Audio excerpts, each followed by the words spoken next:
Saudações, conspiradores aquarianos, iniciando mais um programa Realidade Fantástica, hoje na boa companhia do professor Marcos Kuznick, sócio fundador aqui do canal Realidade Fantástica, nosso astrólogo oficial do canal, e que hoje nos traz, pessoal, olha, um tema sensacional, que é o mapa astrológico dela, a mãe do esoterismo moderno, Helena Petrovna Blavatsky. Através do estudo do Marquinhos, nós vamos conhecer melhor aí as características astrológicas dessa pessoa tão fascinante, né? Que marcou a época, que é a Helena Blavatsky. Mas antes, você já sabe, se inscreve no canal, deixa o joinha, aciona o sininho e lembre-se, você pode ser membro do canal Realidade Fantástica, conseguir alguns brindes e nos ajudar nessa missão. Vamos juntos descobrir os mistérios aí de Helena Blavatsky. Tudo bem com você, Marquinhos? Tudo bem, Jamil? Saudações, conspiradores, né, que nos acompanham aqui no canal Realidade Fantástica.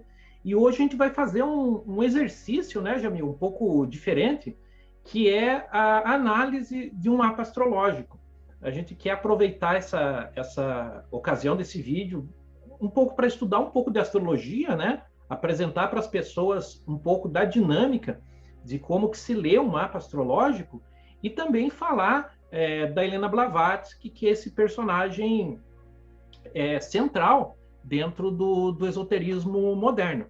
Então, talvez isso aí até vire uma série, né, Jamil? Se você tem ideia, né, que é algum personagem que você gostaria de ter um mapa astrológico analisado, deixa aí nos comentários que, na medida do possível, nós vamos atender também.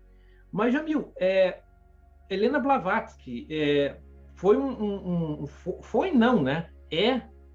ainda uma grande referência em termos de conhecimento esotérico no Ocidente e no Oriente também, né? Porque ela vai estabelecer muito desse contato, dessas tradições, né?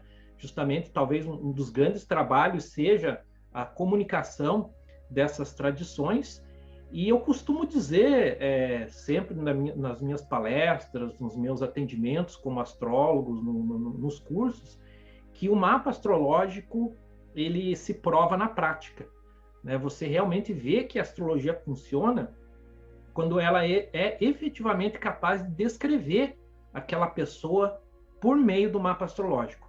E com a Blavatsky não é diferente, né? Quer dizer, quando você contempla o mapa astrológico dela, você consegue perceber muitas daquelas qualidades, daquelas características que fizeram dela o personagem importante que no esoterismo, Jamil.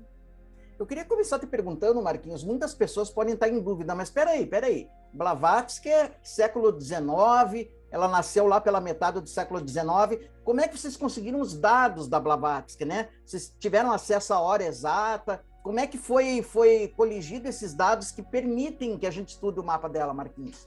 Então, Jamil, eu vou começar compartilhando a tela aqui com vocês, né, para que a gente efetivamente entenda um pouco da dinâmica do mapa astrológico.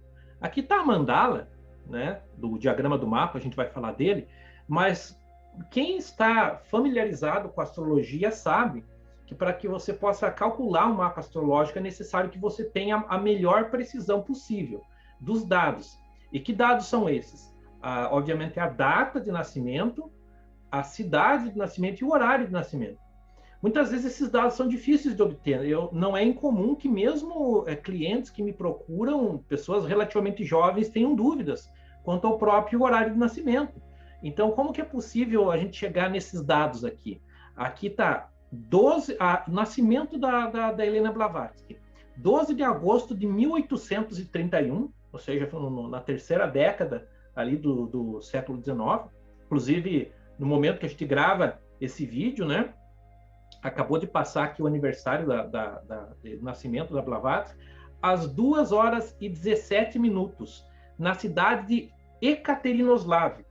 Atualmente não se chama, né, não chama-se mais Ekaterinoslav, isso é comum em várias partes da Europa, principalmente em regiões que passaram pelas mãos de diferentes impérios, né, que tiveram grandes disputas políticas, que as cidades mudem de nome. A época da Blavatsky chamava Ekaterinoslav, hoje tem esse nome ucraniano que eu não me atrevo a pronunciar, embora seja descendente de eslavos, né, mas é bem difícil, às 2h17. Como que o pessoal chegou a... Como que eu tenho esses dados? Existem, para quem gosta de estudar mapas astrológicos de personalidades, existem muitas bases de dados espalhadas pela internet com centenas, até milhares de dados.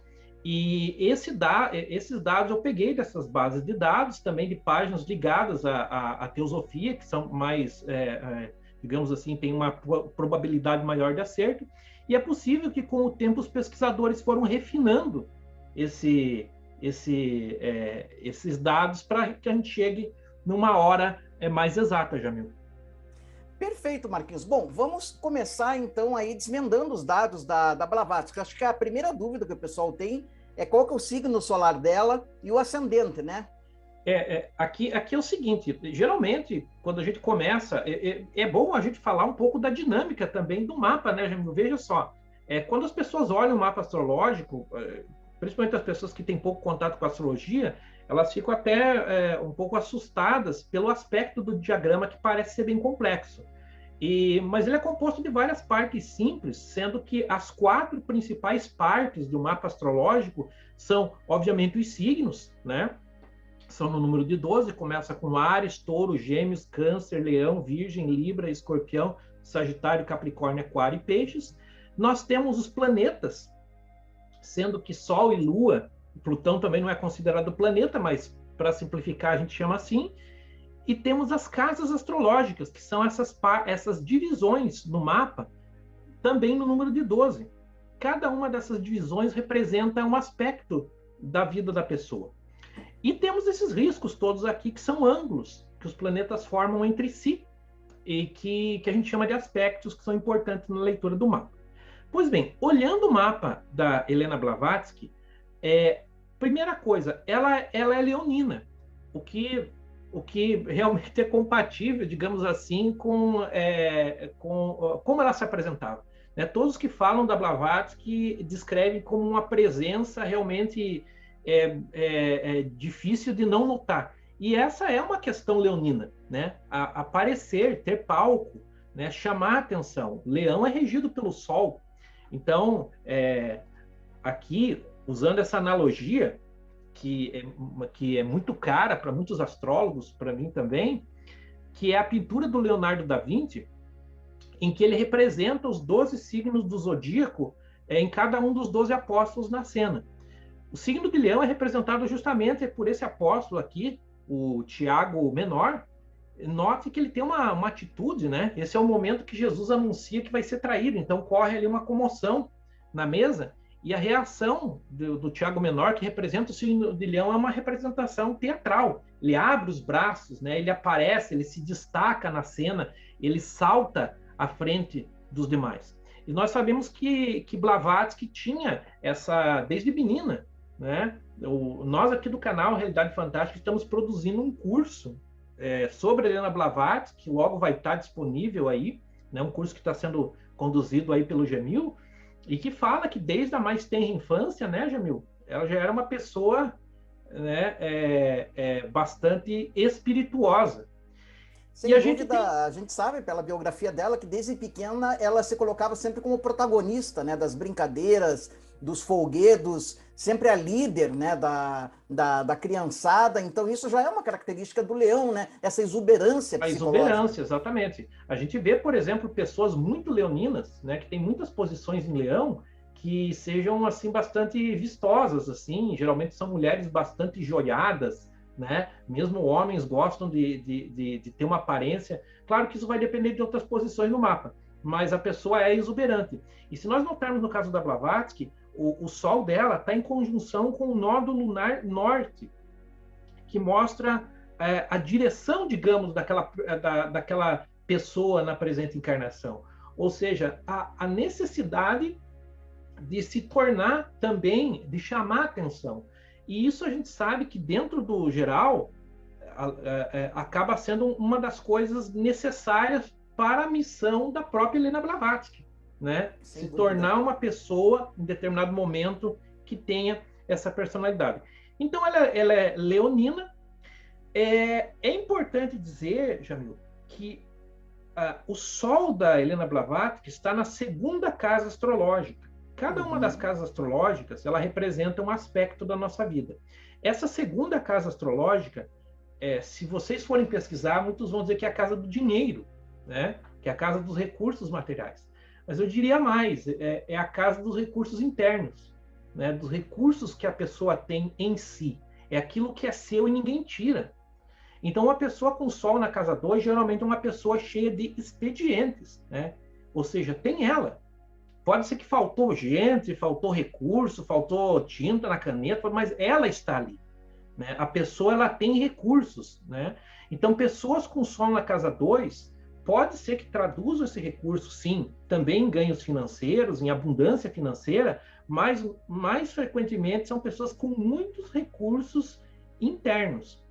Então, Leonina, com Sol na casa 2, essa casa 2 também é uma casa que ela está ligada à ideia de concretização, de fazer as coisas acontecerem, né? De trazer as coisas para o mundo concreto, né? A gente sabe que a Helena Blavatsky ela plasmou uma obra monumental escrita, né? Em palestras e mesmo ela não tendo uma vida relativamente, né, Jamil, curta, a gente sabe, talvez abreviada pelo próprio excesso de trabalho, que isso é uma outra coisa que a gente vai ver aqui, mas é isso, né? Uma pessoa cheia de recursos internos. O segundo ponto que a gente pode analisar é a questão do próprio ascendente, né? O ascendente da Blavatsky é o ascendente em Câncer. Nós temos que entender, pessoal, o ascendente é o seguinte: o ascendente ele está muito mais ligado ao comportamento do que à essência da pessoa. Então, por isso que o ascendente muitas vezes descreve o corpo físico, descreve a aparência física, descreve os maneirismos da pessoa, né? Como ela se comporta. E não é à toa que muitas pessoas fazem essa referência maternal a Blavatsky, porque Câncer ele é ligado a essa ideia maternal, né? A própria figura da Blavatsky, principalmente depois da meia-idade, etc., é meio da babushka, né? Aquela figura, né? Meio bonachona, meio tia-avó, né? Ela tem essa aparência canceriana. E, novamente, recorrendo ao Da Vinci, a gente vê que Câncer ele é representado aqui pelo Felipe, que no momento ele leva as mãos ao peito, né? Ele tem uma reação puramente emocional, emotiva, né? O olhar é um olhar conduído, né? Ele sente aquele momento de uma forma toda emoção. Então, apesar da Blavatsky, e isso a gente vai falar, ser uma mente analítica poderosíssima, diria até científica mesmo, ela consegue, pelo seu ascendente, passar, digamos, suavizar um pouco desse efeito, Jamil. Isso é interessante, que não por acaso que muitos a cognominam como mãe, né, do esoterismo moderno, mãe do esoterismo ocidental e etc., talvez por conta desse aspecto em Virgem, né, em Câncer, que traz exatamente essa energia, né, maternal. E o interessante aqui, a gente vai refinar um pouco essa análise, mas veja só, a gente partindo para a questão de um terceiro ponto, né? Eu estou fazendo aqui uma análise um pouco roteirizada, né, digamos assim, porque são os 3 primeiros pontos que a gente considera, geralmente, na análise do mapa. Posição do Sol, a posição da Lua e a posição do ascendente. Às vezes não necessariamente nessa ordem. Então, falamos do Sol, do ascendente e da Lua. A Lua, no mapa astrológico, acaba representando o eixo emocional da pessoa, né?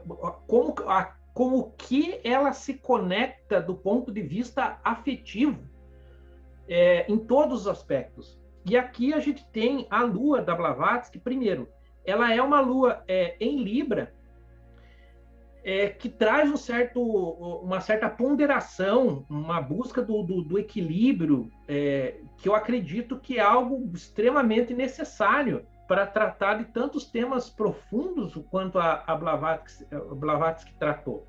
Mas o interessante é a presença da Lua na casa 4.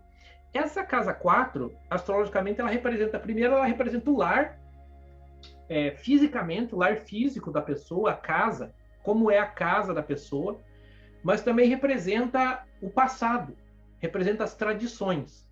Pessoas com lua na casa 4, que inclusive meu caso também, não é à toa que eu sou formado em história, ou seja, são pessoas que têm uma conexão com o passado, com as tradições, né, com aquilo que é legado pelos ancestrais, pelos sábios, e que, mais uma vez, é outro aspecto importante da Blavatsky, ou seja, se conectar,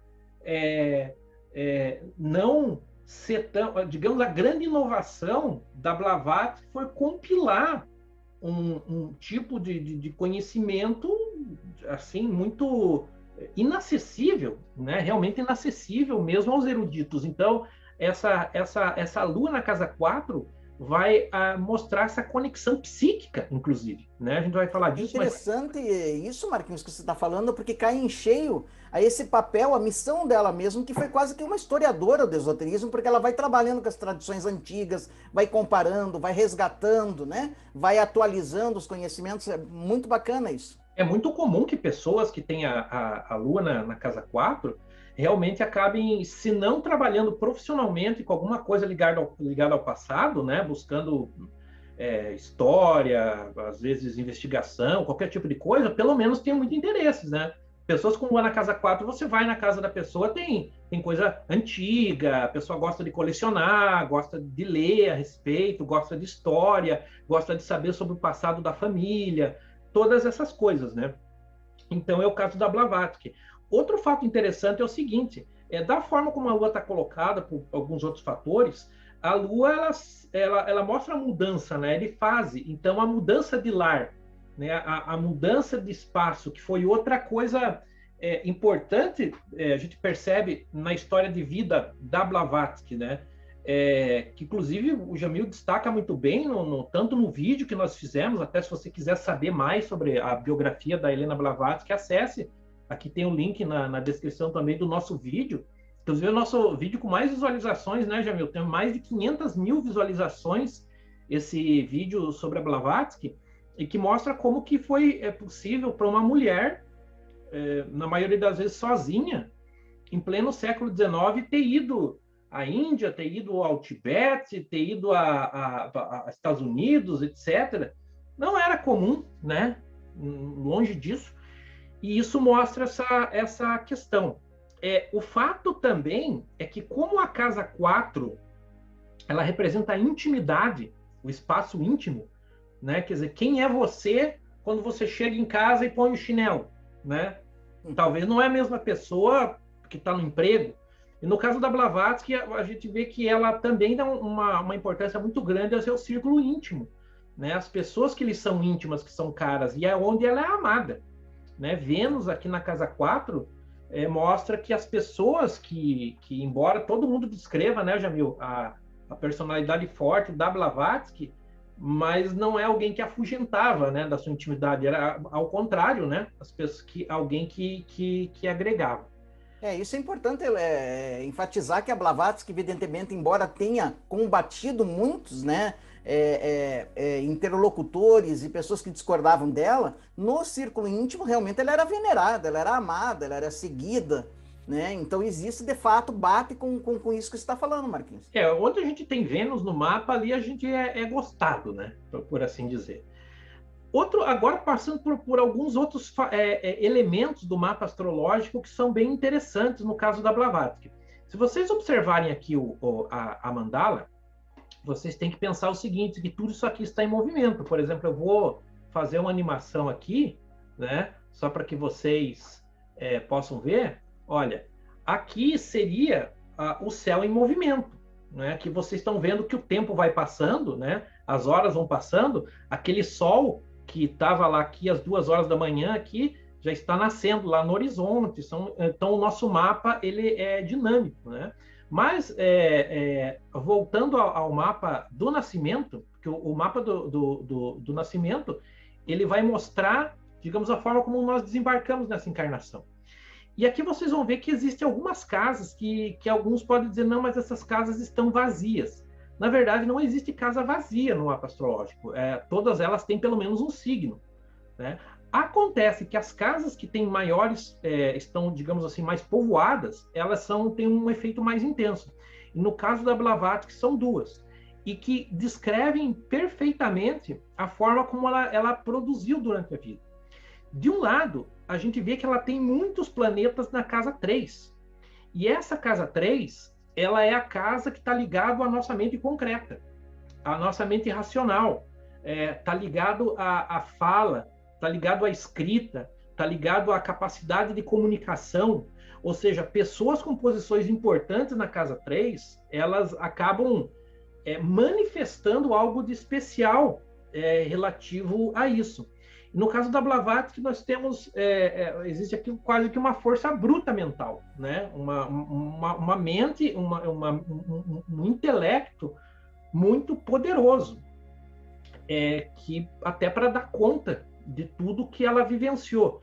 Então a gente vê que, além da casa 3, todos esses planetas estão no signo de Virgem. Ora, o signo de Virgem, ele está ligado à ideia do serviço, né? Ele está ligado à ideia do serviço, mas está ligado à ideia do detalhe, da minúcia, da precisão, né? Coisa que foi exaustivamente feita na obra da Blavatsky. É muito fácil, né, Jamil, digamos assim, que algumas pessoas percam a paciência com os escritos teosóficos, principalmente da Blavatsky, dado a quantidade de informações, de conceitos, de detalhes, que obviamente é produto de uma mente virginiana. Por quê? Mercúrio, no nosso mapa astrológico, ele representa as nossas faculdades intelectuais, entre outras coisas, né? E ele está em Virgem. Mais uma vez, recorrendo ao Da Vinci, o Da Vinci pinta o signo de Virgem como esse apóstolo aqui, o Tomé. Nota que ele está olhando para a ponta do dedo, né? É aquele apóstolo que diz que ele só acreditava se ele colocasse o dedo, né, na ferida. Então, o detalhe, né, é a minúcia. E isso, olha, isso é tão verdadeiro, Marquinhos. Vou contar aqui um fato pouco sabido sobre a Blavatsky e que vai confirmar perfeitamente isso que você está falando. Isso é até uma coisa que a gente conta lá no curso que nós vamos lançar. A Blavatsky, ela realmente tinha essa característica que era o terror dos secretários, das pessoas que a ajudavam, porque muitas vezes ela produzia lá 100, 150, 200 páginas e de repente ela simplesmente resolvia começar do zero, ou escrevia o mesmo texto 7, 8, 9, 10 vezes, enquanto não ficasse pronto, ela não sossegava. Ou simplesmente mandava um livro pronto já para os editores, quando estava indo para o prelo, para a gráfica, ela mandava para tudo que ela queria ainda acrescentar alguma coisa. Vem ao encontro do que você está dizendo, né? E tudo isso vocês imaginem, pessoal, que é numa época em que não se falava em editor de texto, né? Tudo era escrito à mão, né? Eu não sei se a Blavatsky chegou a pegar a época da máquina de escrever, né? Ela faleceu ali no finalzinho do século XIX, mas tudo era mais difícil. Mas é o produto de uma mente virginiana. Outra coisa que a gente vê é o seguinte, a presença de Marte na casa 3. Pessoas com Marte na casa 3 têm uma mente muito ativa, né? Uma mente muito... que Marte é onde a gente se esforça, é onde você coloca a energia, onde você coloca a tua violência, entre aspas, né? E Marte na casa 3 descarrega esse vigor dentro de um processo mental muito importante. E Saturno, obviamente, é o trabalho duro, é o esforço, é a labuta, né? É o aprendizado severo, né? Às vezes até insegurança, obviamente, que uma pessoa que está conectada, como a gente sabe, e esse é o outro tema que a gente vai falar, com outro tipo de realidade, muitas vezes pode até se sentir insegura se está conseguindo traduzir esses conceitos usando linguagem, que é outro fator. A casa 3 está ligada à linguagem, sabe que a Blavatsky falava muitas línguas também, né? Muitas línguas antigas, etc. Bom, outro fator aqui é a casa 8. Essa casa 8 no mapa astrológico, ela é a casa nativa de Escorpião, mas aqui ela tem o signo de Aquário, ou seja, uma abordagem aquariana a esses temas, né? Temas que são da casa 8, que são do mistério. A casa 8, tradicionalmente, é associada à morte, mas não só à morte física, ela está associada à renovação, à transformação, a tudo que está oculto, a tudo que está escondido. Então, pessoas que têm muitas posições na casa 8, geralmente são pessoas extremamente interessadas por ocultismo, né? Ocultismo mesmo, assim, no sentido de tentar descobrir, remover, né, os véus, né? Que inclusive é um dos títulos do livro. O primeiro livro dela, né? Isis Sem Véu. Isis, né? Sem Véu. Então, vai até essa casa onde está o véu, né? Que é a casa 8, e tenta tirar esse véu. E é a casa dos mistérios. E aqui, novamente, nós temos pontos importantes. De um lado, você tem o planeta Júpiter. Júpiter está associado ao crescimento, à expansão, né? Ao processo de conexão com o superior. E está conectado aqui na casa 8, junto com Urano. Urano é o diferente. Urano é o excêntrico. E muitas pessoas descrevem, e imagine dentro daquela sociedade vitoriana, e por vários locais que ela passou, Inglaterra, Estados Unidos, que tinham mais especificamente isso, embora ela sendo ucraniana, muita gente diz russa, né? Porque era Império Russo, mas na verdade é Ucrânia. Mas de ser excêntrica, diferente para uma mulher, ou seja, uma mulher que não aqui a gente vê que ela está em trígono com a Lua, né? Fazendo um aspecto com a Lua, com a própria porção da feminilidade, que não assume aquele papel que é predestinado de passividade, enfim, da mulher, né? Que ela acaba... Isso é interessante, isso é tão verdade que o próprio colega dela, né, o Henry Steele Olcott, né, que foi o primeiro presidente da Sociedade Teosófica e fundador, junto com ela, da sociedade, ele dizia, eu não trabalho com uma mulher, eu trabalho com um homem. Porque a personalidade dela é masculina. E isso não se traduzia necessariamente no lado sexual, né? Não significava que ela tivesse, mas a personalidade dela era masculina. Ela não tinha nada de trejeitos femininos, e ela fazia questão de manter isso, né? De afrontar, né, os códigos vigentes da época vitoriana. E é interessante isso que o Olcott falou, né? Porque o Olcott, sendo também ele um homem do século XIX, um dos maiores elogios que um homem podia fazer naquela época uma mulher é dizer que era uma mulher com cabeça de homem, né? Claro que hoje em dia eu jamais diria isso, né? Mas na moral vigente, né? Se pensava que essas qualidades, né, intelectuais, etc., essa labuta, eram qualidades masculinas, né? Mas era o tipo, uma forma de elogio, né, que hoje não seria tão elogiosa. De qualquer maneira, Jamil, é interessante como a Blavatsky ela vai estabelecer justamente essa conexão, ou seja, pegar aqui desse mundo do mistério, né, desse mundo do oculto por um véu às vezes de ignorância, às vezes de esquecimento, às vezes de inacessível, e trazer aqui para a casa 3, que é a casa da comunicação, ou seja, através dos seus escritos, das suas palestras, das suas aulas, enfim, ela dá a conhecer muito daquilo que ela visitou dentro desse espaço. Outro fator interessante aqui, nós falamos do fundo do céu, que abre a casa 4, que o mapa ele tem essas 4 principais meridianos, né, 4 principais linhas que representam os vértices, abrem as chamadas casas angulares do mapa. Aqui temos o ascendente, o fundo do céu, o descendente e o alto do céu. O alto do céu, ou meio do céu, ele representa a nossa missão de vida, né? Para onde a gente vai, a nossa vida pública, a nossa reputação. E ela tem o meio do céu em peixes, o meio do céu em peixes, que novamente voltando aqui ao Da Vinci, peixes é exatamente a figura contrária do virginiano, porque isso que é a beleza da astrologia, que ela mostra como muitas vezes a gente busca, são polos diferentes da consecução de um mesmo objetivo. Porque se de um lado, na mente dela, ela trabalha virginianamente, né, buscando os detalhes, buscando o estilo, buscando o trabalho, no que diz respeito à sua missão, ela é universalista, ou seja, veja que o signo de peixes é representado aqui pelo Bartolomeu. E o olhar dele é exatamente o contrário do olhar do virgem. Enquanto o virgem olha na ponta do dedo, o peixe dá a impressão que está olhando para o nada, mas ele não está olhando para o nada, ele está tentando contemplar o todo. Ele quer ver o conjunto do que acontece na mesa. Ou seja, no fim das contas, a obra da Blavatsky, passando pelos detalhes, ela tenta te levar para uma contemplação do todo, que é o alto do céu e digamos assim, a reputação. Também, nós temos aqui no alto do céu o planeta Plutão, que representa os mistérios, né? Por si só. Né? O planeta Plutão é o regente moderno de Escorpião, é o regente da casa 8, ou seja, acaba trazendo para a reputação ela como uma figura misteriosa, uma figura transformadora, que é outra faculdade plutoniana, né? A faculdade da transformação, e também de poder, né? Ou seja, de poder realizar essa transformação e esse trabalho.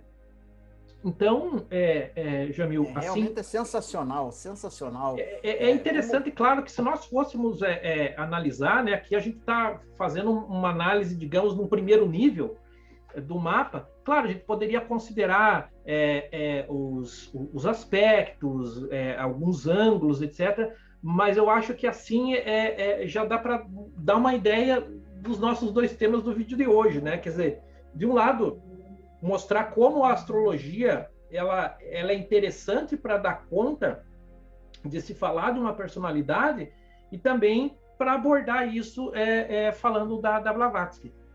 Perfeito, Marquinhos. Você que está em casa, você já viu, né, que a astrologia não é balela, não é superstição, não tem nada a ver com essa astrologia de folhetim, de revista, midiática, né? É uma ciência, mais do que isso, uma arte antiga e que permite realmente você deslindar os mistérios da personalidade da pessoa. Descobriu também um pouco mais dessa personalidade fascinante que é a Blavatsky, né? Sobre quem nós vamos ainda falar muito. Mas temos uma novidade para vocês. Nós estamos abrindo aqui no canal Realidade Fantástica mais uma edição do nosso já consagrado curso de formação em astrologia básica, que é dada pelo professor Marcos Kuznick e que já formou dezenas de alunos no Brasil e fora do Brasil, muitos dos quais, inclusive, já estão até trabalhando como astrólogos profissionais. Então, eu vou pedir para o Marquinhos falar um pouquinho, né, dessa próxima edição, que vai ser remota, né, só que em tempo real com o professor, né? Conversando com o professor, é uma oportunidade fantástica, é um curso com certificado e que, além de te dar uma oportunidade de uma nova profissão, te dá uma oportunidade de autoconhecimento e de conhecimento dos outros, que é preciosa. Marquinhos, quando que vai ser esse curso? Como é que as pessoas fazem para se inscrever? Conta aí. Então, pessoal, o nosso curso vai começar no dia 21 de setembro. Vão ser 15 aulas, 15 encontros, são 2 encontros por semana, que vão acontecer às terças e quintas-feiras, a partir do dia 21 de setembro. São aulas ao vivo, começando às 20h30, onde a gente vai passar por todos esses elementos. Ou seja, a gente vai falar sobre signo, a gente vai falar sobre casa astrológica, sobre planeta, sobre aspecto, mas principalmente de como isso funciona dinamicamente. Então, tem sido muito legal. Nós começamos esse curso presencialmente na cidade de Curitiba alguns anos atrás, fizemos várias turmas. Depois começamos também via Zoom, né, plataforma Zoom, e tem sido muito legal. Turmas com vários alunos, a gente tem a oportunidade de interagir, de discutir sobre os mapas astrológicos e avançar. A gente chama de curso básico, porque a nossa ideia nos atermos aos elementos principais, né? A gente tem uma preocupação didática bastante grande de que realmente a gente consiga fazer com que as pessoas compreendam e possam efetivamente ampliar os seus conceitos e seus estudos astrológicos, com certeza. Então, se você quiser mais informações, está aparecendo aí os números de contato, o nosso e-mail do Realidade Fantástica. O link aqui na descrição também vai para a página lá do curso, onde tem mais informações. Então, se você quiser, entre em contato, que será um prazer conversar a respeito, né, Jamil? E lembrando, Marquinhos, que no final desse curso, embora conquanto ele seja básico, a pessoa já consegue montar um mapa astrológico e interpretar. É aquela coisa. Lembra que no início do vídeo a gente falou, puxa, a pessoa se depara com o mapa astrológico, ela pode ficar meio perplexa pela quantidade de informações que tem ali. Mas existe um método de tentar ir compreendendo passo a passo, e depois juntar tudo isso de forma que faça sentido. E é o que eu sempre digo, o mapa ele tem que fazer sentido, tem que descrever, assim como vocês viram que esse mapa ele descreve a personalidade da Blavatsky, vai descrever a sua personalidade, do seu pai, do seu irmão, do seu vizinho, de quem for. Então, nossa intenção realmente é dar a possibilidade da pessoa fazer uma análise de um certo nível do mapa astrológico. Perfeito. Então, você clica aí no link na descrição desse vídeo, né? Vai ser remetido até a página do curso e lá você vai conhecer todos os detalhes, todos os temas, inclusive a ementa do curso, tudo que vai ser passado, né? Tudo que vai ser ensinado. Lembrando que é apostilado, você vai ter acesso a uma apostila. Então, realmente é um curso muito completo. Quero lembrar também que se você quiser fazer o teu mapa astrológico, né, particularmente com o Marcos Kuznick, você pode acessá-lo. O link está na descrição desse vídeo também. É um excelente astrólogo. Olha que eu lido com astrólogos aí há mais de 30 anos. O nosso Marquinhos aqui está entre os melhores, uma pessoa séria, uma pessoa honesta, que tem atendido gente aí em vários países, não é só no Brasil. Então, é uma oportunidade também. Marquinhos, obrigado por mais essa. Prazer, Jamil, estar aqui novamente. E como eu disse, se você de repente tiver sugestões aí para próximos programas, diga, olha, eu quero analisar o mapa de tal personagem, quem sabe a gente retorne, né, Jamil? De repente pode ser uma prática interessante. Perfeito. Escreve aí o que você achou do programa, põe aí qual que é o seu signo, qual que é o seu ascendente. Você teve alguma experiência com astrologia, quer aprender mais? Escreve aí que a gente gosta de ler tudo. Fazemos um esforço para responder a todos. Deixa o seu joinha, aciona o sininho, lembrando que o mistério está entre nós. Até o nosso próximo encontro. Até mais.